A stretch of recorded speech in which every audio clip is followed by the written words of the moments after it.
The sky was painted in muted shades of gray as the sun slowly began to sink, leaving behind only a faint glow that seemed too weak to warm the land. The air was heavy, still, and unusually quiet, as though even nature itself had chosen to turn away from her struggle. A young woman walked slowly down the long dirt road that cut through the fields, her thin shawl wrapped tightly around her trembling body. Every step she took seemed to demand more strength than she had left to give, and yet she forced herself forward because she had nowhere else to go. Her face was pale, drained of life, and her lips were dry and cracked. She clutched her swollen belly with both hands, trying to steady the sharp pain that surged through her, pain that grew stronger and more unbearable with each passing minute. Her eyes darted around in desperation, searching for a light, a home, or a voice that could come to her aid, but there was nothing. Only emptiness stretched before her, a long road leading into uncertainty. The silence pressed against her ears, broken only by her shallow breaths and the occasional rustle of wind brushing against the tall grass. She remembered, with a sharp ache in her chest, the faces of those who had turned their backs on her. Promises that once sounded sweet now felt like cruel jokes, their words echoing in her mind as her body fought to endure the waves of pain. She had been left behind when she needed love the most, discarded in a moment when her world should have been filled with hope. Her steps faltered and she stumbled, her knees buckling beneath her weight, but she forced herself to stay upright. Tears blurred her vision, though she quickly wiped them away with trembling fingers, afraid that giving in to weakness would mean the end. The road beneath her feet was rough, dust clinging to her clothes, and small stones cut into her shoes, but the sting in her body was far worse than anything the road could inflict. She whispered to herself, words of courage that no one else could hear, pleading with her own strength not to abandon her now. The wind grew cooler as the evening deepened, making her shiver.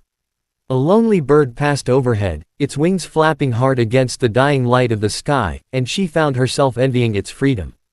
How she longed to escape, to fly away from this moment, to a place where safety and warmth awaited. But her reality was a harsh contrast. There was no shelter, no comforting embrace, no hand to hold on to. She was truly alone. Another sharp pain surged through her, and she gasped, clutching her belly tighter, biting her lip to keep from crying out too loudly. She could not shake the fear that her strength would fail her here, on this deserted road, far from anyone who might care. The thought of her unborn child brought her back from despair. She whispered softly, almost like a prayer, to the life inside her, telling the baby to hold on, to be strong with her. A flicker of determination shone in her weary eyes. Even though her body was frail and her spirit wounded, there was a part of her that refused to give in. Her mind wandered briefly to what the future might hold. Would anyone welcome her? Would her child ever know kindness? These questions stabbed at her heart, but she knew she could not stop to drown in sorrow. The only thing that mattered was to move forward, step after painful step, until she found someone, anyone, who would not turn her away. The road stretched endlessly, and the horizon gave no promise of help, but she pressed on, her body trembling, her breath ragged, and her spirit caught between despair and a stubborn will to survive. Though abandoned, though cast aside, she carried within her the fragile hope of new life, and that hope, faint as it was, pushed her to keep walking into the unknown night. The weight of exhaustion finally dragged her down, and she sank to her knees on the rough dirt road. Her hands pressed against the ground for support, but even the earth beneath her seemed unsteady, shifting beneath the pressure of her trembling arms. A cry escaped her lips, low at first, almost like a whimper, but soon it grew sharper as another wave of pain surged through her body. Her eyes squeezed shut, and tears ran freely down her cheeks, mixing with the dust that clung to her skin. She had thought she could endure it, that she could keep walking until she found help, but her body betrayed her. She collapsed to her side, curling slightly, clutching her belly as though holding onto it could somehow ease the suffering. The vast road stretched endlessly before her, yet now it felt like a prison, trapping her in the middle of nowhere with no one to hear her cries. The silence of the countryside pressed down on her like a suffocating blanket, broken only by her gasps and the ragged sobs that escaped her throat. Her heart raced wildly, the pounding in her chest echoing in her ears, while her breaths came in uneven bursts. Sweat formed along her brow despite the cool evening air, and her entire body shook under the strain. She felt as though the world had abandoned her, just as people had abandoned her, left to face this agony alone. The sharp pangs grew closer together, rolling over her in relentless waves. She tried to bite her lip, to stifle the sounds, but the pain was too great, and her cries spilled into the empty night. Each sound seemed swallowed by the vast openness around her, returning no answer, no comfort. Fear crept in, thick and suffocating. She was terrified that she would not make it, that the darkness around her would be the last thing she saw. The thought of her unborn child, fragile and innocent, made the terror even greater. What if the baby never took its first breath? What if this lonely road became both her grave and her child's? Her hands trembled as she fumbled with her shawl, trying to fold it beneath her for some semblance of comfort, but it was too thin, too small, a poor shield against the hardness of the earth. She pressed her forehead against the fabric, muffling another scream as another contraction seized her. Time lost its shape, she could no longer tell how long she had been lying there. Minutes stretched like hours, each one filled with torment and the desperate struggle to stay conscious. She turned her eyes to the sky, where stars had begun to scatter across the darkening canvas above. Their distant glow offered no warmth, but she clung to them as symbols of something greater, something eternal. Between her sobs, she whispered broken prayers, asking for mercy, begging for a miracle. The night answered with silence, yet a fragile thread of hope lingered inside her heart. She wanted to believe that this was not the end, that someone, somehow, would find her before it was too late. Her body shifted instinctively, bracing against the pain, her back arching as she gasped for air. The world blurred around her, edges dissolving into darkness and light as her strength waned. Her arms wrapped around her belly protectively, holding the child within her as though her embrace alone could shield it from harm. She whispered softly to the baby, her words shaky and broken, promising that she would not give up, not now, not while life still stirred inside her. The road stretched on in silence, the tall grass rustling faintly in the breeze, as if nature itself stood as witness to her suffering. Her cries faded into the night air, echoing faintly before dissolving into stillness again. Alone, in the middle of nowhere, she lay trembling and weak, caught in the cruel grip of labor, yet still clinging desperately to life, for herself, and for the fragile heartbeat within her. The night stretched quietly over the fields, a vast ocean of darkness broken only by the faint shimmer of stars. The lonely road, where she lay, seemed abandoned by the world. Yet, in the distance, there was movement, slow, steady, and almost imperceptible at first. A solitary farmer, weary from a long day's labor, walked the path that led him home.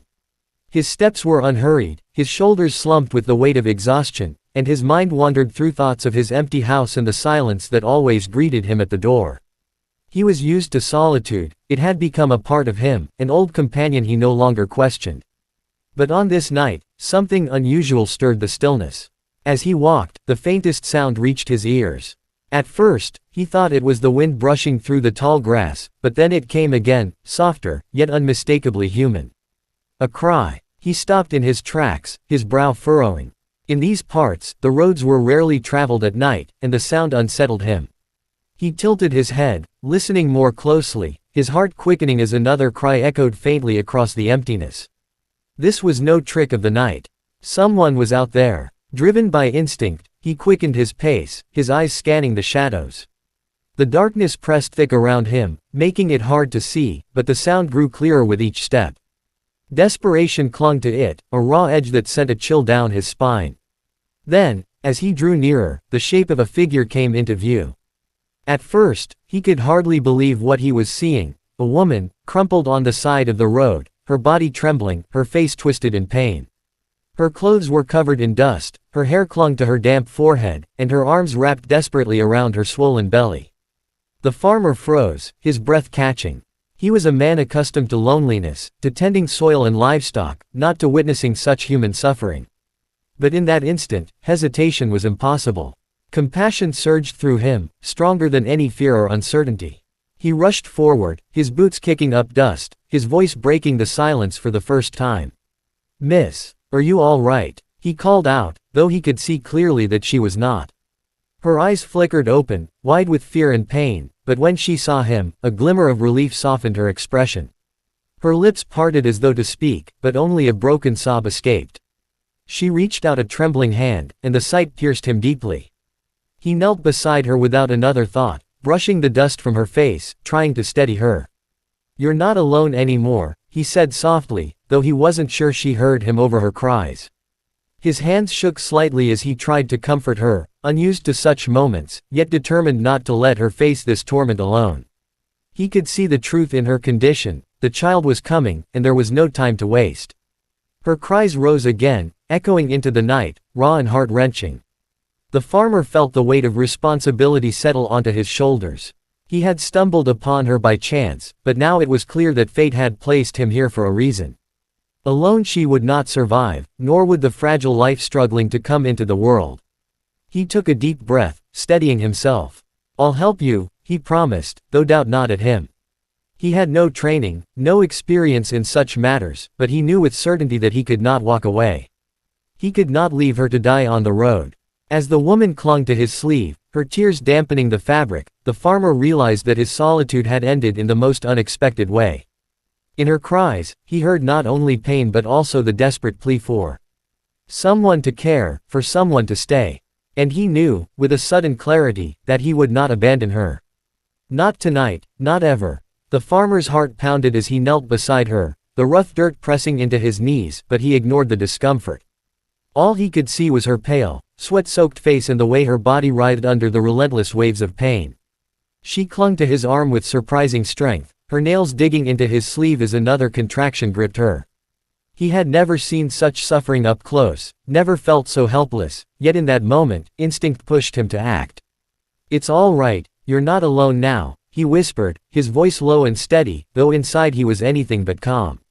His hands trembled as he adjusted her shawl, trying to give her even the smallest bit of comfort against the cold night air. She gasped for breath, her cries breaking the silence in jagged bursts, and his heart ached with every sound. He looked around desperately for anything that might help. The road was bare, the fields stretched endlessly, offering nothing but dirt and grass. He reached for his satchel, pulling out a canteen of water and a worn cloth. Gently, he lifted her head and brought the water to her lips. "Just a sip," he murmured, and she drank weakly, her eyes brimming with tears of gratitude even as pain racked her body again. Her voice broke as she whispered, I can't do this." "Yes, you can," he replied firmly, surprising himself with the certainty in his tone. "You've carried this far. You're stronger than you think." He spoke the words not only to reassure her, but to convince himself that together they could endure this trial. The contractions came faster now, each one pulling a cry from her that seemed to echo into the fields. The farmer wiped her brow with the cloth, murmuring encouragements, his hands steadying her trembling frame. He had never delivered a child, yet something within him, perhaps compassion, perhaps sheer determination, guided his movements. He crouched closer, bracing her back with his arm as she pushed through the pain. The minutes dragged like hours. The night seemed endless, filled with her cries, his whispered reassurances, and the heavy rhythm of her breaths. She clutched his hand, squeezing it so tightly he could feel the ache in his bones, but he did not pull away. He gave her his strength, his steadiness, anything he could offer. The world around them shrank until there was nothing but the two of them and the fragile life struggling to be born. At last, after what felt like an eternity, a different sound broke through the night, a thin, sharp cry, high and piercing. The farmer froze, his breath catching in his throat. He looked down, and in his trembling hands, he held the tiny, fragile form of a newborn child. The baby's cries filled the air, strong and insistent, as if declaring victory over the darkness. The mother collapsed back against the ground, exhausted, tears streaming down her face. Relief washed over her, and she reached out with trembling arms. The farmer quickly wrapped the infant in the woman's shawl, his rough hands unexpectedly gentle, and placed the child in her embrace. The young woman sobbed softly as she cradled her baby, pressing her lips to its tiny forehead. The farmer's chest tightened at the sight. He had seen many things in his life, harvests that failed, storms that destroyed fields, long winters that tested his endurance, but nothing compared to this moment. It was fragile, raw, and beautiful. He sat beside her, watching as mother and child clung to one another. His own eyes stung with unshed tears. He had not expected this night to bring him here, to make him part of such a miracle. Yet, as he looked at the woman's tired smile and the baby's small hands curled tightly, he knew something inside him had changed. "You're safe now," he whispered, though the words were meant for them both. The loneliness that had followed him for so long seemed to lift, replaced by a quiet sense of purpose. He had been a stranger on a dark road, but now, he felt bound to them in a way he could not explain. And as the baby's cries softened into the quiet rhythm of life, he realized he would not walk away from them. Not tonight, not ever. The night had grown deeper, stars scattered across the sky like tiny lanterns guiding lost souls. The air was cool, carrying with it the faint scent of earth and grass, yet the road no longer felt as empty as it had just hours before. The woman lay back against the rough ground, her strength nearly gone, but her arms were steady as she held her newborn close. The child's small breaths and quiet whimpers filled the silence, fragile proof of life against the vast darkness.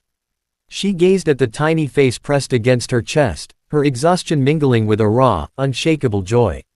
Tears still clung to her lashes, though now they were not born of fear but of relief.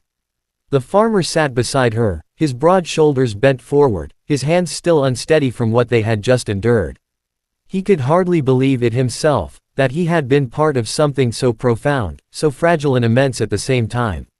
He had come down this road countless times, always alone, always with nothing but his own thoughts for company. But this night had changed everything. In the space of a few hours, he had gone from being a silent passerby to a witness of birth, to a caretaker, to something he had never expected to be, needed. He looked at her, the young woman who had been abandoned by everyone she trusted, and at the child who had come into the world with nothing but cries and hope. He felt the weight of their vulnerability press into him, heavier than any load he had carried from his fields. He knew, without question, that he could not leave them here. They had no shelter, no food, no family waiting. The thought of walking away, of leaving them on this desolate road, filled him with a sense of shame so deep it nearly broke him. "You shouldn't be here any longer," he said quietly, his voice rough but steady. "It's not safe. You need warmth, rest, and someone to look after you both." Her tired eyes lifted to his, searching his face for some trace of insincerity, but all she found was honesty. She was too weak to speak at first, but finally her lips formed the words, barely more than a whisper. "Why would you stay? You don't know me." The farmer paused, glancing at the child nestled in her arms. The baby stirred slightly, its small fingers curling around the fabric of the shawl. He swallowed hard, feeling the answer rise from a place deep within him. "Because no one deserves to be left alone like this. Not you, not that little one. I know what it's like to live with nothing but silence. And I know I can't turn away." The woman's eyes filled with tears again, though this time they were softer, warmer. She had been discarded, betrayed, left to face her darkest hour by herself. Yet here, on this lonely road, a stranger had not only stopped to help her but had chosen to stay. Her voice trembled as she whispered, "Thank you." The farmer reached out, hesitated for a moment, then gently rested his hand on the baby's head. The tiny warmth beneath his rough palms sent a strange ache through his chest, an ache that was not sorrow, but something dangerously close to love. He realized then that his quiet, solitary life had been missing more than he had ever allowed himself to admit. He stood slowly, then bent to help her to her feet. She leaned against him, her body frail and trembling. But she did not resist his support. With the child in her arms and his steady presence beside her, the road no longer felt so endless, nor the night so cold. As they began to walk, step by careful step, the farmer glanced at the small bundle she carried. A quiet determination settled in his heart. He did not know what the future held, nor how difficult the days ahead might be, but he knew one thing with absolute certainty: he would not abandon them. They had come into his life by chance, yet they had given him something far greater than chance ever had before: a reason to stay, a reason to care, a reason to share his once empty world. The lonely man and the abandoned woman, bound together by a fragile newborn's cry, walked into the uncertain night. For the first time in years, the farmer's heart felt full, no longer burdened by silence but guided by the quiet promise he had made to himself, that he would protect them, no matter what, and that he would never let them face the road alone again.